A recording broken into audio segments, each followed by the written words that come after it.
Il suicidio è la seconda causa di morte nei ragazzi dai 10, 14 ai 18 anni. Da fuori sembravo veramente una ragazza normalissima. Ci sono gli specialisti e ci sono le storie vere di ragazzi e ragazze. 50 minuti che accendono un faro su un dramma di cui si parla poco ma che esiste e si aggrava, il suicidio tra gli adolescenti.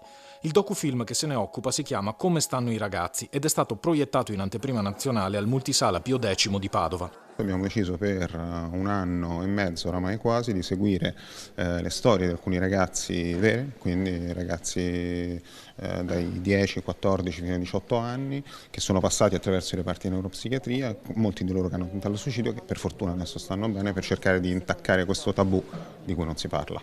Il film l'ha finanziato la Fondazione Salus Pueri e ha collaborato la Neuropsichiatria Infantile di Padova. Nel mondo i tentativi di suicidio crescono, soprattutto tra i 15 e i 17 anni, ma non soltanto. Sono in aumento anche i tentativi di suicidio in età inferiore, già a 12-13 anni, sebbene con frequenze minori, e la prima modalità, la più utilizzata, è ingestione di tossici e farmaci. Non si può ignorarlo perché parliamo di ragazzi che stanno male, che stanno molto male e che sono pronti appunto a gettare alle ortiche la propria vita.